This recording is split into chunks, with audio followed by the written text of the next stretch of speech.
გამარჯობა ეთერშია დღის ამბები 4-ზე მე ვარ ჟურნალისტი დიანა ტრაპაიძე. ახალი ინტრიგა ქართულ პოლიტიკაში. საპრეზიდენტო არჩევნებამდე 11 დღით ადრე. კონსტიტუციონალისტები და პოლიტიკოსთა ერთი ნაწილი პრემიერ-მინისტრ მამუკა ბახტაძეს ურჩევენ. გაითვალისწინოს მოქმედი პრეზიდენტის შეთავაზება და მთავრობის პირველივე სხდომაზე მიიწვიოს. იგი წინააღმდეგ შემთხვევაში კი აფრთხილებენ, რომ შესაძლოა მისი იმპიჩმენტის პროცედურა დაიწყოს. ბოლო პერიოდის მოვლენების გამო გუშინ პრეზიდენტმა მარგველაშვილმა საგანგებო ბრიფინგი გამართა პრემიერ-მინისტრ მთავრობის სხდომის მოწვევა შესთავაზა და ამ სხდომაზე დასწრება ითხოვა. პრეზიდენტის თქმით, მთავრობის სხდომაზე იგი სახელმწიფო ინსტიტუტების ეფექტური ფუნქციონირების, ასევე მოქალაქეთა უფლებების და თავისუფლებების დაცვის საკითხის შესახებ აპირებს მთავრობასთან დიალოგს.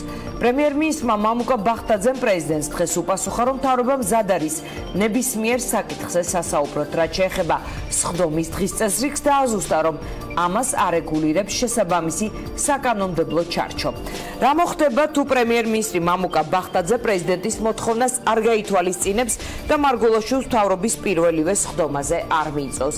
ამ შეკითხვას კონსტიტუციონალისტმა ვახუშტი მენამდემ უპასუხა და ახსნა, რომ ეს კონსტიტუციის დარღვევაა და პრემიერის იმპიჩმენტის პროცედურის დაწყების საფუძველი შესაძლოა გახდეს.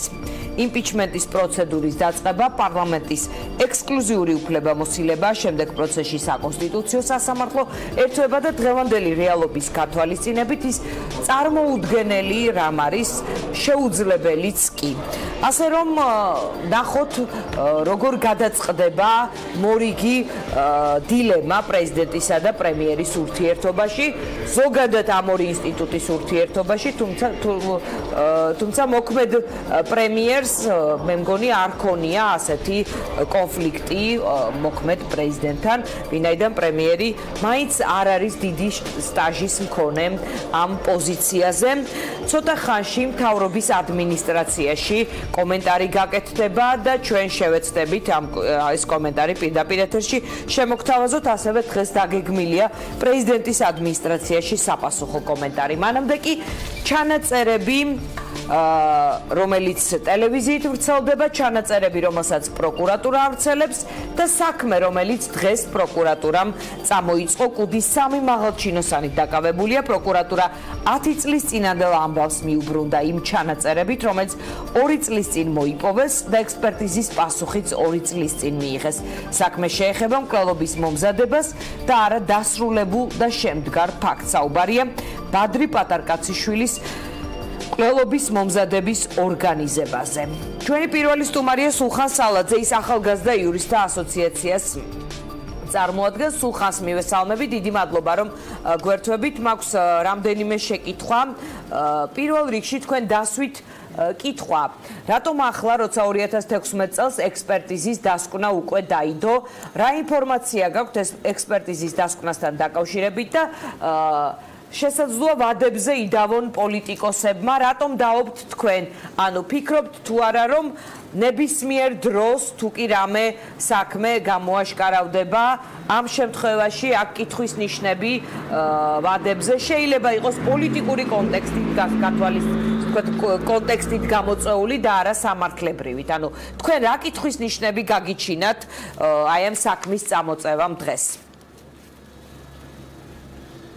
მადლობა დიანა, მოგესალმებით, მივესალმები ჩვენს მაყურებელს. პირველ რიგში დავიწყებ იმით, რომ ეს არ არის ჩვეულებრივი დრო, როდესაც ჩვენ ვხედავთ ახლა და ვისმენთ პროკურატურის მხრიდან განცხადებებს, მათ შორის ისეთ საკითხებთან დაკავშირებით, რომელიც ეხება ჩანაწერებს.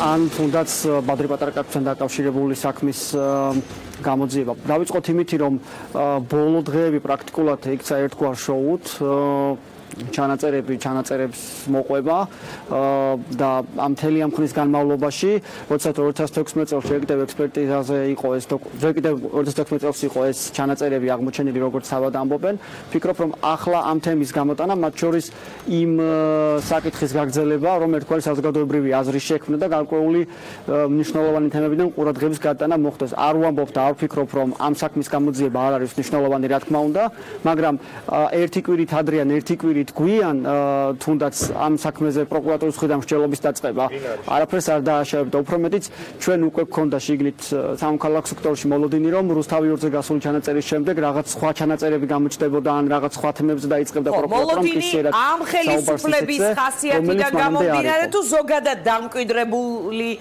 ტენდენციიდან გამომდინარე, რომ ასეთ დროს გადაფარვის მცდელობა აქვთ ხოლმე. მოდით დავიწყოთ იმით, რომ ზოგადად როდესაც ვლაპარაკობთ პროკურატურის პრობლემებზე, ორმნიშვნელოვან პრობლემას ვახსენებთ. ხო, ერთი ეს არის ინსტიტუციური ძლიერება და მეორე დამოუკიდებლობა პოლიტიკური პროცესებისაგან. არც წინა ხელისუფლების და არც ამ ხელისუფლების დროს პროკურატურა არ არის დისტანცირებული პოლიტიკური პროცესებისაგან, განსაკუთრებით იმ საქმეებში, სადაც მაღალი პოლიტიკური ინტერესი არსებობს და ყოველთვის დიდია საზოგადოების ინტერესი. ამიტომაც ეს სტილი, მანერა არაფრით არ განსხვავდება წინა ხელისუფლების დროს, ან თუნდაც მოქმედი ხელისუფლების დროს გარკვეულ პროცესებთან დაკავშირებით ახალი ჩანაწერების გამოაშკარავების ან იგივე თუნდაც ისეთ საქმეების გამოძიების მცდელობის მიცემის, რომელიც მანამდე არ იყო დღის წესრიგის აქტიური ნაწილი. შესაბამისად, ეს არის ერთგვარი გაგრძელება იმ ტრადიციისა, რაც მუდმივად ჰქონდა საქართველოს პროკურატურას და ამის მოლოდინი და ამის შიში ჩვენ ყოველთვის ჰქონდა, ვინაიდან როდესაც მთავარი პროკურორის კანდიდატის შერჩევა ხდებოდა, პრაქტიკულად ხელისუფლებამ ვერ უზრუნველყო ისეთი კანდიდატის შერჩევა, რომელიც დისტანცირებული იქნებოდა პოლიტიკური პროცესებისაგან. დღეს ვინც არის მთავარი პროკურორი ბატონი თადუმაძე, ვიცით მისი წინა სამსახურებრივი გამოცდილება, ვიცით მისი კავშირები ყოფილ პრემიერ-მინისტრთან და მისი როლი და ფუნქცია მთელ სამ სისტემაში, ასე რომ ეს ჩვეულებრივი პროცესის გაგრძელებაა, ვფიქრობ მე და უფრო ემსახურება და იმ ყურადღების გადატანა საზოგადოებისა სხვა თემებისადმი, ვიდრე რეალურად ამ საქმის გამოძიებას. რაც შეეხება ჩანაწერებს, რომელიც ვნახეთ ჩვენ რუსთავიორის მიერ გავრცელებული ჩანაწერები და ვნახეთ მეორე დღეს პროკურატურის მიერ გავრცელებული ჩანაწერები. როგორ ფიქრობთ, მეორე პროკურატურის მიერ გავრცელებულ 7 წუთიან ჩანაწერთან დაკავშირებით თქვენს გაქვთ თუ არა კითხვები, რომელიც ისმის მის შესაძლო ფაბრიკაციასთან დაკავშირებით, ასევე ფაქტი, რომ 14 ოქტომბერს იყო ვიზიტით ვიქტორ ჯაფარიძე საპატიმროში სუბელიანთან, ანუ მაშინ როცა ანონსი უკვე ეთერში იყო გასული და 2 დღის შემდეგ, რაც პროკურატურას გამოძიება ჰქონდა დაწყებული, ეს თქვენთვის აღძრავს თუ არა ამ საქმესთან დამატებით შეკითხვებს და ეჭვებს? ამ კითხვაზე მოკლე პასუხი არის დიახ, აღძრავს შეკითხვებს და ლოგიკურადაც თუ შევხედავთ, ჩვენ ვიცით რომ 12 ოქტომბერს უკვე იცოდა პროკურატურამ და დაწყებული ქონდა გამოძიება, როგორც ეს მოგვიანებით გახდა ცნობილი. 16-ში პროკურატურა საუბრობდა, რომ 3 ჩანაწერი არსებობს და მათ შორის ერთი ჩანაწერი არის ის ჩანაწერი, რაც რუსთავიორის ეთერით გადაიცა. ანუ 14-ში დილიდან ყველაზე გვიან პრაქტიკულად ყველა მიცოდა, რომ ასეთი ჩანაწერი არსებობს და რუსთავიორის ეთერში გავა, როცა ანონსი გადიოდა უკვე პოსტსკრიპტუმის. ამდენად ლოგიკურია კითხვა, რატომ 16-ში ამ ჩანაწერის გავრცელება პროკურატურის მხრიდან და რატომ არა უფრო ადრე, რაც თავდაყირა დააყენა თავად რუსთავიორზე გასული ჩანაწერის კანონიერებას. ჩვენ ვნახეთ პირიქით. ამ ეჭვს აძლიერებს ისიც, რომ 14 ოქტომბერს არის კონკრეტული დოკუმენტი გაცემული, რომლითაც ბატონ ჯაფარიძეს უფლება ეძლევა, რომ შევიდეს და მოინახულოს ბატონი სუბელიანი. მარტივად რო ვთქვათ, პროკურატურამ გამოძიება მიცის იმ ჩანაწერის მთელი ეს ვთქვათ შინაარსი, რაც რუსთავიორით უნდა გავრცელდეს საღამოთი და ამის მიუხედავად პროკურატურა არაფერს არ აკეთებს, რომ 2 მოწმე, რომელიც ამ ჩანაწერებში ფიგურირებენ, ისინი ხვდებიან ისევ ერთმანეთს. თავისთავად ლოგიკურია კითხვა ამის შემდეგ, რომ ამ 14-ში, როდესაც ეს დოკუმენტი გაიცა, ამ დოკუმენტის საფუძველზე რასთან მქონდა ადგილი, ხომ არ მოხდა მოდელირება და ერთგვარი რაღაც ჩანაწერის მომზადება ხელოვნურად, თუ ეს მართლა ის ჩანაწერი, რომელიც როგორც პროკურატურა ამბობს 2018 წლის 6 ივლისით თარიღდება. ყველა ეს მოქმედება, რასაც პროკურატურა აკეთებს, უფრო ამცირებს ლეგიტიმაციას იმ ვერსიისადმი, რასაც პროკურატურა გვთავაზობთ ჩვენ. და კიდევ ერთი მნიშვნელოვანი საკითხი, პროკურატურამ გუშინ ჩანაწერი გამოიტანა, გაავრცელა და ამის შემდეგ მეტი არც არაფერი. პროკურატურის საქმე არ არის ჩანაწერებით საუბარი, მხოლოდ პროკურატურის საქმე არის გამოძიება, პროკურატურის საქმე არის საპროცესო დამხმარებლობა და პროკურატურის საქმე არის სახელმწიფო ბრალდების მხარდაჭერა სასამართლოში. სამწუხაროდ, გუშინდეს გავრცელებული ჩანაწერიც უფრო ემსახურებოდა ჩემი მოსაზრებით საზოგადოებრივი აზრის გადატანას და საზოგადოებრივი აზრის ერთგვარი შექმნის მცდელობას, ვიდრე ის, რომ საზოგადოებისთვის მეცნიერულად ობიექტური ინფორმაცია. მით უმეტეს, რომ არც ამ ჩანაწერთან დაკავშირებით არ არსებობს ინფორმაცია, რომ ვინმე მისი ავთენტურობა შეამოწმა. დიდი მადლობა სულხან სალაძეს, ახალგაზრდა იურისტთა ასოციაციის თავმჯდომარეს. ჩვენ პოლიტიკოსებთან ვიწყებთ საუბარს. ნიკა მელია ნაციონალური მოძრაობიდან არის ჩვენი სტუმარი. ბატონ ნიკა, რაც დღეს მოისმინეთ, საუბარია 2 ჩანაწერზე, რომელიც პროკურატურამ გაავრცელა. რა კომენტარის გაკეთება შეგიძლიათ? დარწმუნებული ვარ, კარგად მოისმინეთ, რაზეა საუბარი. დიახ. კი ბატონო, ჯერერთი ვერანაირად ვერ დაგეთანხმებით, რომ ეს არის პროკურატურა. მოდი აქედან დავიწყოთ და ერთხელ საბუთებოდ შევთანხმდეთ რა, რატომ უწოდეთ ამ დაწესებულებას პროკურატურას? და დამოუკიდებელი სისხლისმღერლობრივი დევნა მიმდინარეობს რომელიღაცა საქმეზე ნებისმიერ ერთ მოქალაქეს მაინც დარჩა განცდა რომ პროკურატურა არის მიუკრძალებელი პირუთვნელი ობიექტური თუ რა ეს არის ჩვეულებრივი ბატონო ნიკა შეგიძლიათ რამე სხვა უწოდოთ და იმით მოიხსენიოთ პროკურატურას მე ასე ვიტყვი და თქვენ რაც გინდათ ის უწოდეთ ბატონო დიანა უნდა შევთანხმდეთ უნდა კი ბატონო უნდა შევთანხმდეთ მაყურებელს ვესაუბრები კი ბატონო მე საუბრებით და ჩემი გავლით მაყურებელს დიახ გასაგებია ამიტომ იმ პროკურატურის მიმართ რომლის შესაძლებლად უბრალოდ არ არსებობს ორი აზრი ერთის გარდა რომ არის მხოლოდ და მხოლოდ აი ამ პოლიტიკური შეიარაღებული ბანდფორმირების მართვის ქვეშ გულისხმობ ფარცხალაძეს ნდობა არის ნულოვანი და მაპატიეთ სერიოზულ კომენტარს ამაზე არ გავაკეთებ და ვერ გავაკეთებ განსაკუთრებით იმის შემდეგ რაც ვიხილეთ 2 დღის წინ როდესაც დეპუტატი მე თქვენ ჩანაწერზე გესაუბრებით თქვენ პროკურატურაზე მესაუბრებით არა ბატონო რა თქმა უნდა ჩანაწერი ვინ გაავრცელა მე ჩანაწერი ვინ გაავრცელა ანუ გამავრცელებლის მიმართ თქვენს დამოკიდებულებაზე ზოგი მასე შეიძლება რუსთავიოს არ ედობა ჩანაწერზე ვისაუბროთ ეს თქვენთვის რა ტიპის ჩანაწერია ხაბატონ დიანა მე მეკითხებით მე ვარ ხო თქვენი რესპონდენტი და ჩემი მოსაზრებაა და ჩემი პოზიციაა ასეთი მტკიცებულებები ვიხილეთ ხომ როგორ შეიყვანეს ბატონი ჯაფარიძე და ეჭვი არავის არ ეპარება კვირა დღეს და დადგეს ის სპექტაკლი და რატომღაც 2 დღე ავთენტურობა ასე ვთქვათ და ექსპერტიზა ჩაატარეს, როდესაც გამოაქვეყნეს და ეს ჩანაწერი ჰქონდათ ეხლა თითელი 2 წლის განმავლობაში და ვინმე ჯერა რომ 2 წლის განმავლობაში უტარებდნენ ექსპერტიზას. მეც მაქვს ეჭვები რომ დადგეს. მეც მაქვს ეჭვები რომ დადგეს. მე გეკითხებით ჩანაწერზე რომელიც დღეს გავრცელდა. იქ ჩვენ მეც მაქვს ეჭვები რომ დადგეს. მე გეკითხებით პატარკაციშვილის საქმესთან დაკავშირებით დღეს გამოქვეყნებულ ჩანაწერს. კი, იგივე საუბრობ. არანაირი ნდობა არ არსებობს, მთელი უბედურებაც იმაშია, რომ მასტერას საუბარიც დადგეს დაცვის თანამშრომელთან. მართლაც ობიექტურად, აი, რომ მოხდეს საოცრება და საქმე რომ გამოიძიონ ობიექტურად. ნდობა არის ნულოვანი. მარტო ამიტომ არის ესენი ჩამოსაშორებელნი მართვის სადავებისგან. აი ასეთი ჩანაწერების გაუგებარი ჩანაწერების გავრცელებით ისინი ცდილობენ რომ წყალი დაასხან მათ მოყანყალებულ ხელისუფლებას რომ მოძლიერდნენ ხელისუფლებას რომელიც არის კრიზისში და ეს გადაცემა დღეს თქვენი არ ყოფილიყო მიძღვნილი მაგალითად ხორავას საქმესთან დაკავშირებით და ყოფილიყო აი დღევანდელი ის თემა რომელიც გავთ ახლა ეთერში მაგრამ არავის აღარ ჯერა ამ ხელისუფლების რომელმაც საკუთარი ნიღაბი უკვე ჩამოიხსნა და ამ კეთილსახიერი ნიღბის უკან დაინახა ყველა მოძალადე, დაინახა ყველა ბოროტმოქმედი ივანიშვილის ხელისუფლება და არჩევნებამდე რაღაცა 10 დღით ადრე ნაცვლად იმისა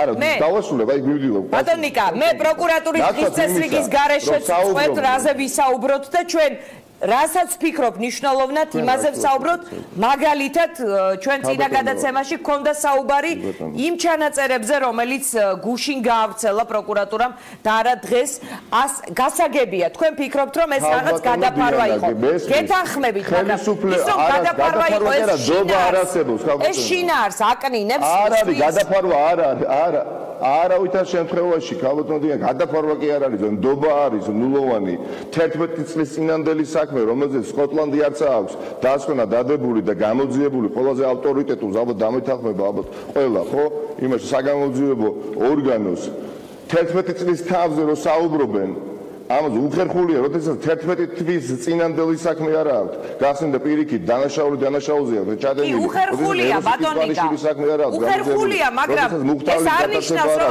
10 წლის წინანდელზე ვინმე არ მოვისმინოთ რამე ახალი ან ეს საქმეებიც არ მივიდეს ბოლომდე ეს არ აკნინებს თუმცა უხერხულია გეთანხმებით იმიტომ რომ სხვა ტიპის კითხვებზე პასუხს ვეძებთ ჩვენ მორალური ხალბატონო დიანა, არა, მესმის, მაგრამ ისევ დაუბრუნდები და გავმეორდები.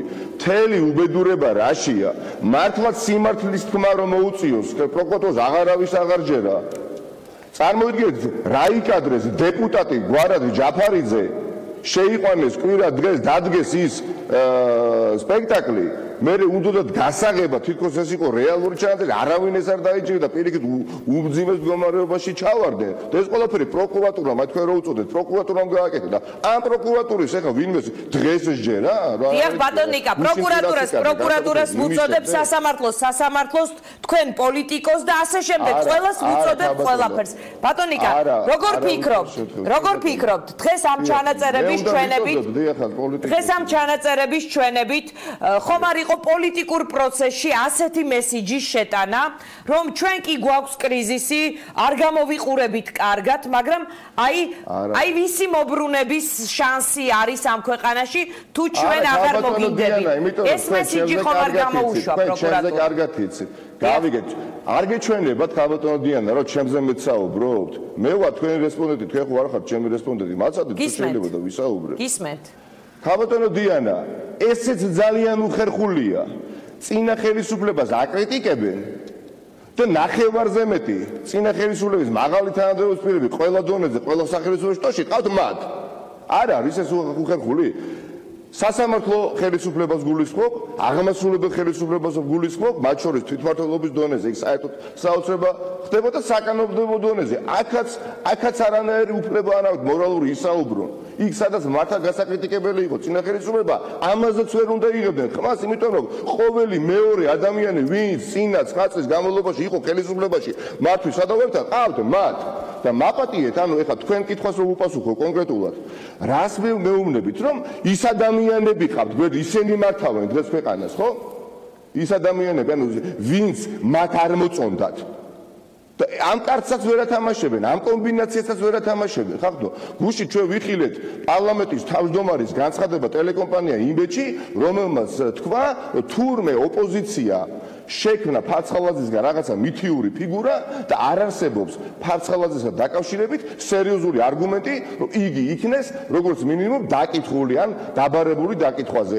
აი ამის შემდეგ რაზე უნდა ვესაუბრო? ან ბატონ, არ ვიცი, პარლამენტის თავმჯდომარეს, ან ბატონ კალაძეს, ან ქალბატონ ბესელიას, ან მურუსიძეს. არ ესაუბროთ, ბატონ ნიკა, დატოვეთ პარლამენტარის მანდატი, არ ვიცი, თქვენ გადაწყვიტეთ, არ ესაუბროთ. მე მაინტერესებს ეს რა გამოხდომა არის ხა? ეს რა არა, იმიტომ რომ მე მიკრძალავთ პროკურატურას მოვიხსენიოთ და არა, როგორც ეს რა გამოხდომა იყო, ხალბატონო, არა, როგორც საპარლამენტო დარბაზში უნდა ვიბრძოლოთ, როგორც თვითმმართველობაში, საკრებულოს ხსოვანათა დარბაზებში და ასევე ყველა ფრონტზე. თქვენი აზრით ბატონ ნიკა, პროცესი, კრიზისი თქვენ ახსენეთ, კრიზისული ვითარება, ამ ვითარებაში პროცესი ვის სასარგებლოდ მიდის, იმიტომ რომ მაინც წინასაარჩევნო ვითარებაა, მაინც ეს ჩანაწერებიც პოლიტიკური პროცესის შემადგენელი ნაწილია.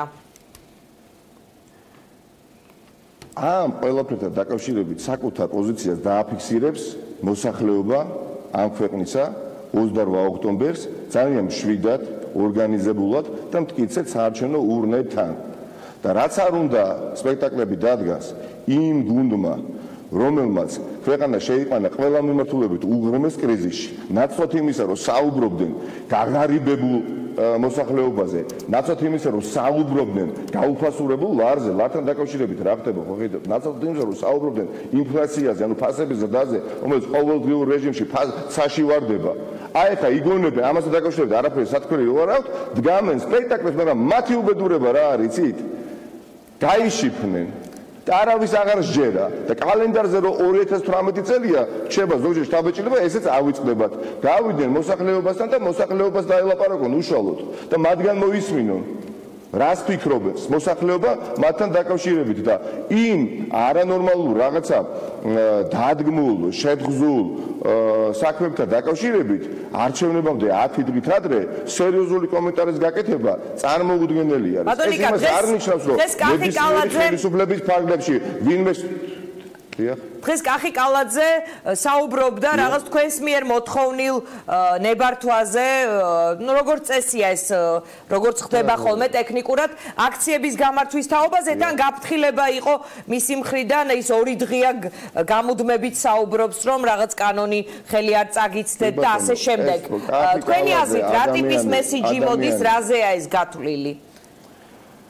ეს არის ადამიანი, რომელმაც დადგა და ნახეთ ჩვენ ყველამ ყურცხელი, ეს არის ადამიანი, რომელიც ძალიან მჭიდრო კოორდინაციაში იმყოფება კრიმინალურ სამყაროსთან, ეს არის იმ ჯგუფის წარმომადგენელი, რომელიც ემუქრება ოპოზიციას თავში ჩარტყვით და ასე შემდეგ. დღეს საუბრობს იმასთან დაკავშირებით, რომ თურმე გრიგოლ ვაშაძის საარჩევნო შტაბმა რომ დაგეგმა კამპანიური შეხვედრა პოტენციური კამპანიური შეხვედრა თბილისში, რომლის თაობაზე ეცნობა ოფიციალურად დედაქალაქის მერიას როგორც წესი და რიგია, ეს ყოფილა თურმე რაღაცა ყურადღების გამახვილების საგანი ბატონი კალაძისთვის. მე მოგახსენებ რახან ძალიან აინტერესებს ბატონ კალაძეს. დიახაც რამდენიმე კვირის წინ დაიგეგმა ასეთი კამპანიური შეხვედრა თბილისში არჩევნებამდე ჩვენ გვეგმავდით, მაგრამ საარჩევნო შტაბმა მიიღო შეცვალა გადაწყვეტილება და ამ რიცხვებში 18-19-20 თუ არ ვცდები, ხო? კამპანიური შეხვედრები ნაცვლად თბილისისა იმართება დასავლეთ საქართველოში. ფიზიკურად ბატონი გრიგოლ ვაშაძე ამ რიცხვებში თბილისში არ იქნება. ეს არის და ეს ელემენტი და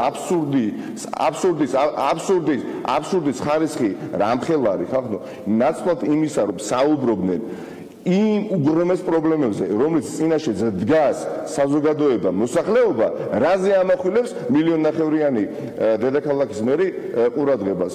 მადლობა ღმერთს ამ ყველაფერს ძალიან კარგად ხედავს. დიდი მადლობა. ნიკა მელია იყო ჩვენი სტუმარი, ჩვენი შემდეგი სტუმარია ირმა ნადირაშვილი ევროპული საქართველოდან. გაბატონინმა, თქვენ როგორ შეაფასებთ ჩანაწერებს, რომელიც ვრცელდება ტელევიზიით, პროკურატურის მეშვეობით და დღეს უკვე კონკრეტული საქმის ფარგლებში შემოგთავაზა პროკურატურამ. ტოვებს თუ არა ეს შთაბეჭდილებას, რომ ყველა ეს ჩანაწერი არის რაღაც პოლიტიკური პროცესში გარდატეხის შეტანის მცდელობა, ყველა მხრიდან თუნდაც ოფიციალური, ნეიტრალური ასე უნდა იყოს ყოველ შემთხვევაში საგამოძიებო უწყების მხრიდან.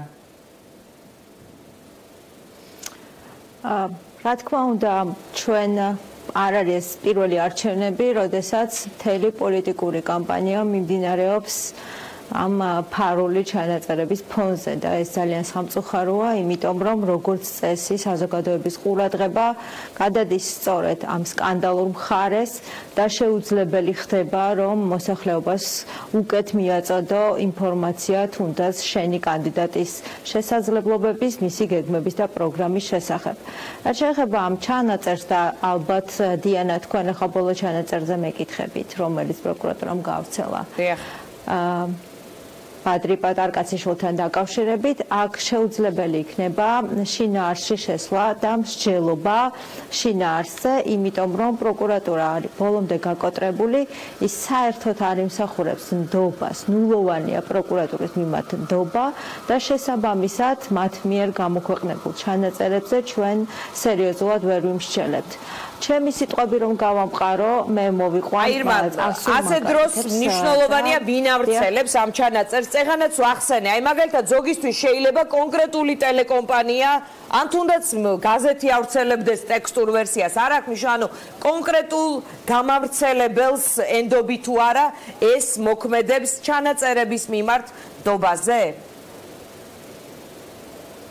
რა თქმა უნდა, ესეც მოქმედებს, მაგრამ აქ საერთოდ არ არის საქმე იმაზე, რომ ვიმკითხავთ, ჩვენ ძალიან ნათლად ვნახეთ, რომ ეს კონკრეტული ჩანაწერი გამოქვეყნა პროკურატურამ და შესაბამისად მე ჩემი პოზიცია და საზოგადოებას თავისი პოზიცია ამ ინსტიტუტის მიმართ აქვს. ინსტიტუტი პირობითად ვთქვით, რომ რა თქმა უნდა პროკურატურა არანაირი ინსტიტუტი არ არის.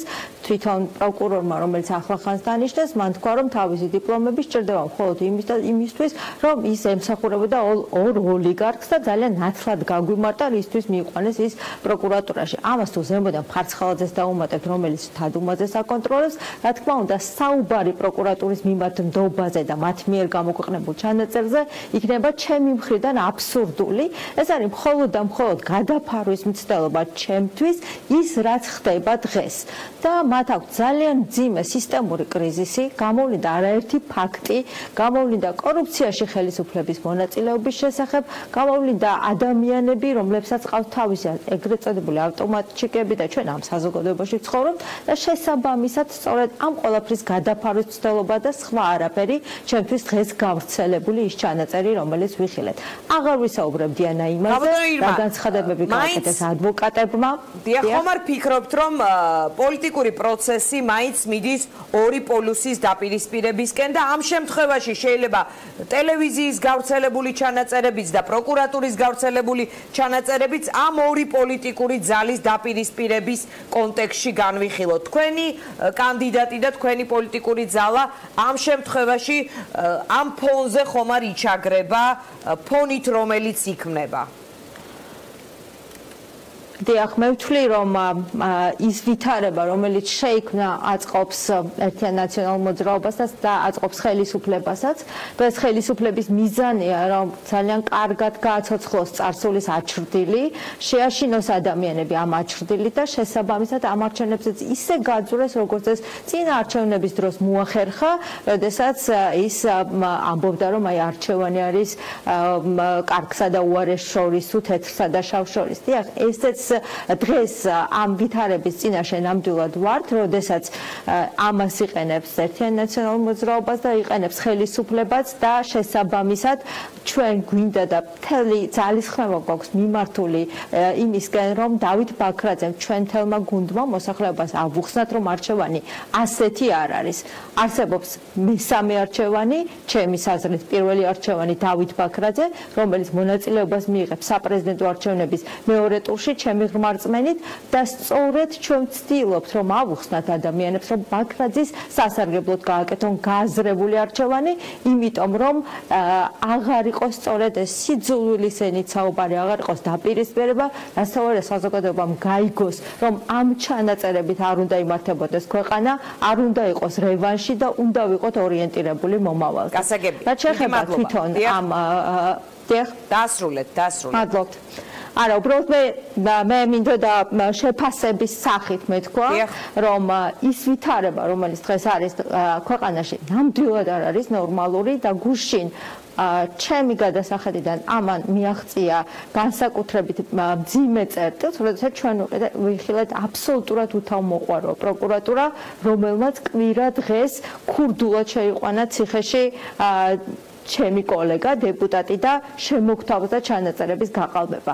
ამის შემდეგ მე არ მესმის პროკურატურას როგორ უნდა მივმართოთ ნებისმიერი საქმის გამოსაძიებლად და როგორ უნდა გქონდეს იმედი, რომ ისინი თუნდაც ხოროვას ქუჩის საქმეს როდისმე გამოიწვიეს. გასაგებია. დიდი მადლობა ირმა ნადირაშვილი, ევროპული საქართველოდან იყოს ჩვენი სტუმარი.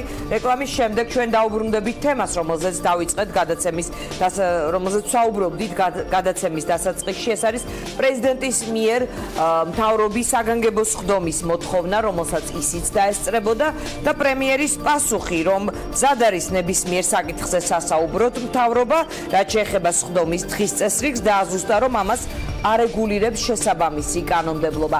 რეკლამის შემდეგ კოტე ჩოკორაია იქნება კონსტიტუციონალისტი ჩვენი სტუმარი.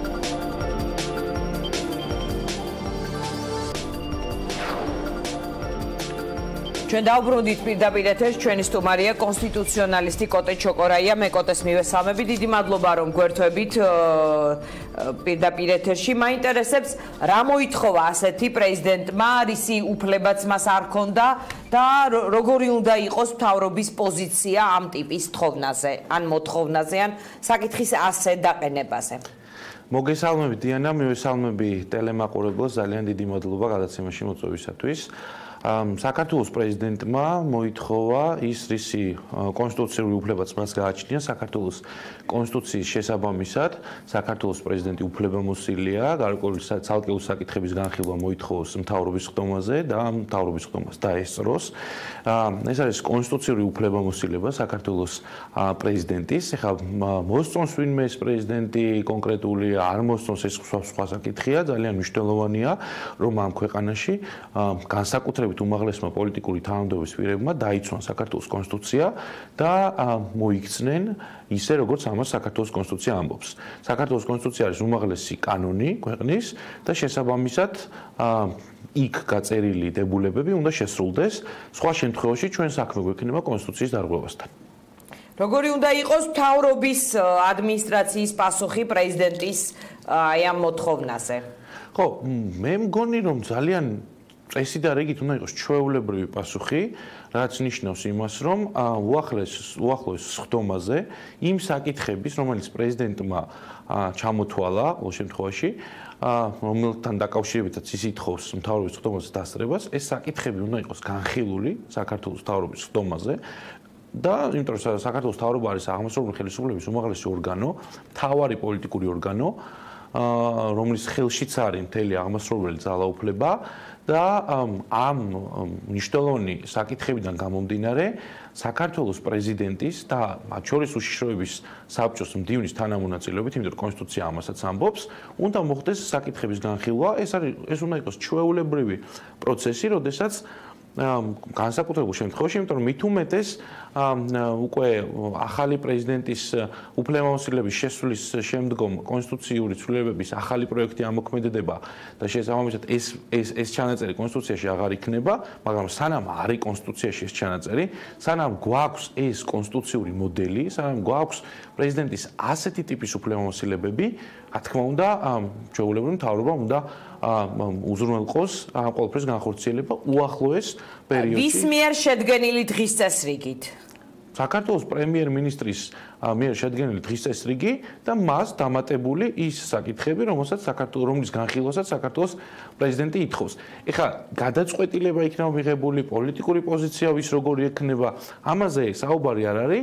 აქ არის საუბარი საკითხების მნიშვნელობიდან გამომდინარე, იმისთვის რომ საკითხს უფრო მეტი პოლიტიკური წონა მიენიჭოს, ამისთვის არის სწორედ ესეთი ფორმატი მოფიქრებული, იმიტომ რომ თქვათ წინა მოდელში, კონსტიტუციურ მოდელში ჩვენ გვქონდა შესაძლებლობა, როდესაც საქართველოს პრეზიდენტი, რომელიც თვითონ იყო აღმასრულებელი ხელისუფლების ფაქტობრივი მეთაური, ის იწვევდა თავად მთავრობის სხდომებს, თვითონ ხელმძღვანელობდა და თვითონ თავისი აქტით აფორმებდა ამ გადაწყვეტილებებს. მას შემდეგ, რაც კონსტიტუციური მოდელი შეიცვალა 2013 წლიდან და გვაქვს ის მოდელი, რომელიც არსებობს დღეს, საქართველოს პრეზიდენტს კი ძალიან დისტანცირებული აღმასრულებელი ხელისუფლებისგან, თუმცა მას გარკვეული ტიპის უფლებამოსილებები რჩება, რომელიც უკავშირდება ქვეყნის უსაფრთხოების საკითხებს, საგარეო ურთიერთობების საკითხებს და სხვა მნიშვნელოვან საკითხებს.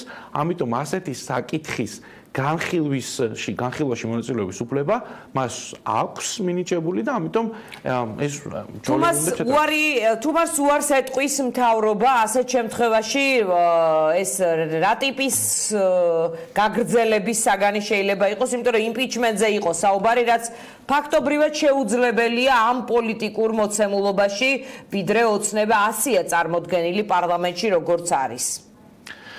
დიახ, ერთია სამართლებრივად რა უნდა მოხდეს და მეორე არის რეალურად რა შეიძლება გაკეთდეს, იმიტომ რომ ჩვენ გვქონდა პრეცედენტი, მე რამდენადაც მახსოვს ორჯერ თუ სამჯერ პრეზიდენტ მარგველაშვილის პერიოდში იყო მოთხოვნილი, რომ გარკვეული საკითხები განხილულიყო მთავრობის სხდომაზე და ის ითხოვდა მთავრობის სხდომაზე დასწრებას. თუმცა ყველას მხრიდან მოხდა იგნორირება, პრეზიდენტი არ დაესწრო მთავრობის სხდომას.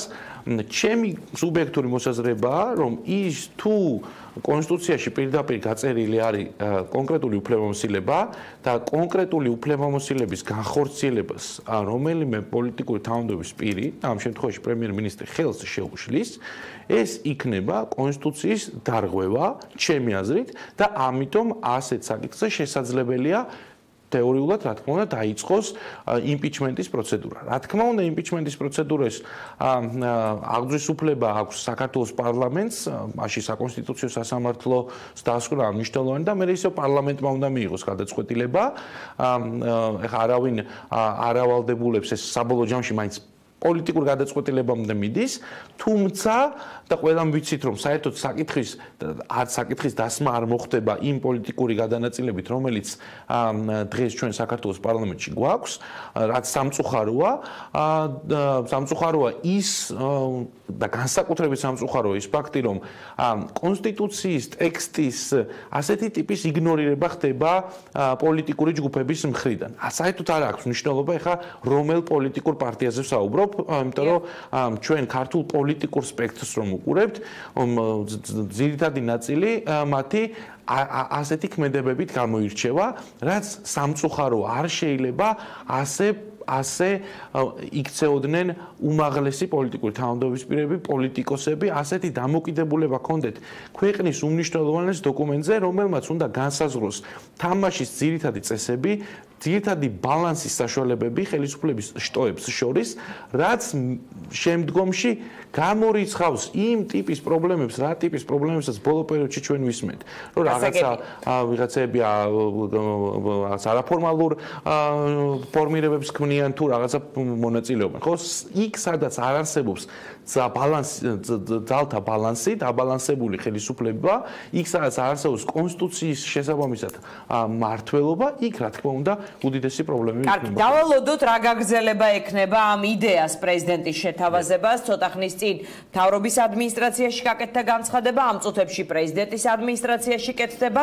ამის შესახებ ყველაფერს და სხვა ამბებზეც მოგიყვებით TV Pirvelis ახალ ამბებში 5 საათზე. მე გემშვიდობებით ხვალ თქვენთვის ლევან ჩხაიძე იმუშავებს. დღეს საღამოს კი გელოდებათ ნინო ჟიჟილაშვილის პოლიტმეტრი.